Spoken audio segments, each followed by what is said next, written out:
नमस्कार, मी करुणाच ब्लॉगमध्ये तुम्हा सर्वांचं अगदी मनापासून स्वागत आहे. तर आज आम्ही चाललोय मृगांच्या शाळेत. आज आहे डान्स. तर आता मृगांची तयारी वगैरे कशी केली हे तुम्हाला मी दाखवते. तर त्यासाठी आपल्याला मागची व्हिडिओ पाहावी लागणार आहे. आणि चॅनलला सबस्क्राईब केलं नसेल तर चॅनलला सबस्क्राईब करा आणि माझे व्हिडिओ आवडत असेल तर व्हिडिओला लाईक करा. तर आज लवकर उठून सगळी कामं मी पटापट आवरून घेतली आणि त्यानंतर मला माझ्या मृगांची तयारी करून द्यायची होती. सर्वात आधी त्याचा डान्स होता काळी माती. तर त्या काळी माती डान्ससाठी जे आहे त्याला घरून तयार करून जायचं होतं, कारण लहान मुलं आहे आमचे, म्हणजे 2-3 जे मृगांच्या मित्राच्या आई आहे त्यांना लहान मुलं आहे. माझ्या शाहू एवढे किंवा शाहूपेक्षा थोडे लहान. तर तिथे एक जाऊन धोती वगैरे घालून देणं जमलं नसतं. तर त्यासाठी आम्ही मॅडमला म्हटलं की सर्वात आधी यांचा काळी माती डान्स घ्या, कारण आम्ही घरूनच त्यांना धोतर वगैरे घालून देऊ.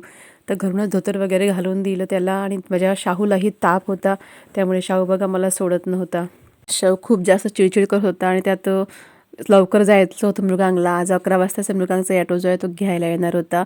त्यासाठी मी मृगांगला तयार करून दिलं. पटकन पटापट कामं केले, बाकीचे कामं माझी तशीच राहू दिली आणि नंतर मृगांगला तयार केलं. हे बघा मृगांगचा आजचा डान्स आहे. त्या डान्ससाठी मृगांग तयार झालेला आहे. बघा कसा दिसतोय माझा मृगांग, कमेंटमध्ये नक्की सांगा. हाय फ्रेंड्स, ह्या लुकमध्ये मी कसा दिसतो? बघून बोलून दाखव.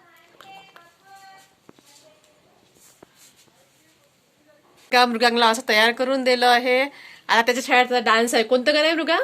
काळी माती. काळी माती डान्स आहे त्याचा. त्याच्यासाठी बघा त्याला असं तयार केलेलं आहे.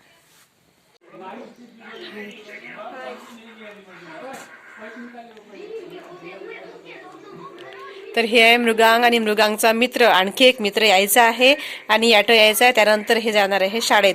तर बघा पूर्ण असे मुलं तयार झाले. दोघंही खूप छान दिसत आहे. तिसरा यायचा आहे तर मग तुम्हाला त्याला पण दाखवलं असतं. त्यानंतर ॲटोसाठी थोडा वेळ होता तर मी मृगांगचे फोटो वगैरे काढले आणि हे आमच्या शेजारी कामाला होते. तर त्या दादांनी सुद्धा आमचे दोघांचे पण फोटो असे काढले. आणि त्यानंतर दोघांचं चालू होतं की म्हणजे धोत्रावर आपल्याला पाय वगैरे लांबवता येते का. त्यानंतर मृगांग गेला. त्यानंतर मी सुद्धा पटापट तयारी केली आणि आम्ही आता मृगांच्या शाळेत पोहोचलो. आणि पोचल्या शाहूचं खाणं पिणं चालू झालं. तसं बघा शाहूची मस्ती, स्वागतोत्सवाचा कार्यक्रम चालू होता. आणि नंतर बघा मुलींनी छान असं स्वागत गीत म्हटलेलं आहे, ते तुम्हाला मी खेळ ऐकवते.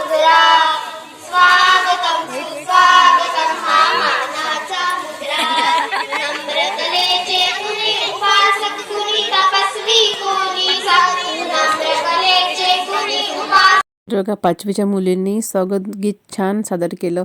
आणि त्यानंतर चौथा डान्स होता माझ्या मृगांगचा. हे गाणं होतं काळी माती आणि त्यामध्ये थोडे काही मिक्स गाणे होते. खूप छान असं डान्स केला मुलांनी. यामध्ये मुली वगैरे होत्या. तर या डान्ससाठी मुलांची खूप गडबड झाली असे मॅडम सांगत होत्या, की माझ्या मृगांगचं म्हणणं होतं की त्यांना डान्ससाठी मुली पाहिजे नव्हत्या. मला फोन आला की तुमचा मृगांग जो आहे तो मुलींसोबत डान्स करायला तयार नाही आहे आणि त्यांच्यामुळेच मला सर्व डान्स कॅन्सल करावा लागणार आहे. तर मी त्याला समजावलं की मुलीसोबत डान्स करावा लागतो, करावंच लागत असते, चांगलं वाटत नाही का, मॅडम जे सांगते ते ऐक. तर त्याच्यानंतर मग तो मुलींसोबत डान्स करायला तयार झाला. आणि त्यानंतर काही डान्स झाले. मला त्यानंतर त्यांचा स्कूल डान्स होता. मला वाटलं नव्हतं की माझा मृगांग डान्स करेन, पण त्याने म्हणजे खूप छान डान्स केला. कारण तो कसं आहे, त्याला घरचे किंवा ओळखीचे लोक दिसले की तो लाजते. पण यावेळेला असं पहिल्यांदा झालं की स्टेजवर जाऊन डान्स करण्याची किंवा स्टेजवर जाण्याची ही मृगांगची पहिलीच वेळ होती.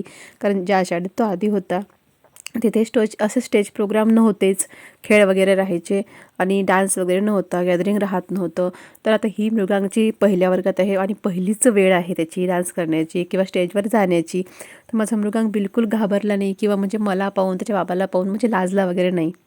नाहीतर कोणी आमच्यासमोर त्याला काही विचारलं ना तरी तो सांगायला पाहत नाही, लाजते. आणि पटकनच म्हणजे खूप असे लोक दिसले की तो घाबरते, आधीपासून थोडा भित्रा आहे.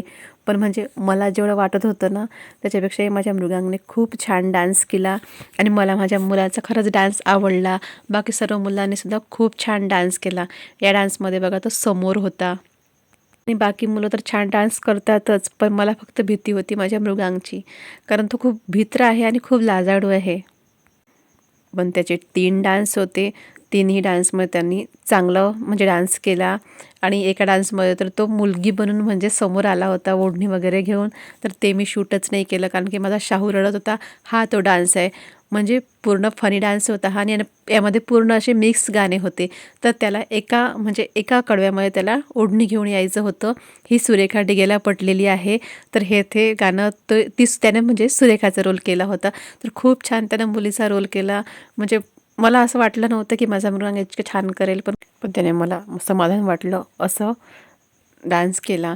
आणि सर्व मुलांनीसुद्धा खूप छान डान्स केला. खूप छान असा कार्यक्रम झाला. म्हणजे त्यांच्या वयाच्यानुसार त्यांनी सर्वच मुलांनी जे आहे ते खूप छान डान्स केले. सर्व कार्यक्रम झाला. उद्या आहे कार्यक्रमाचा शेवटचा दिवस.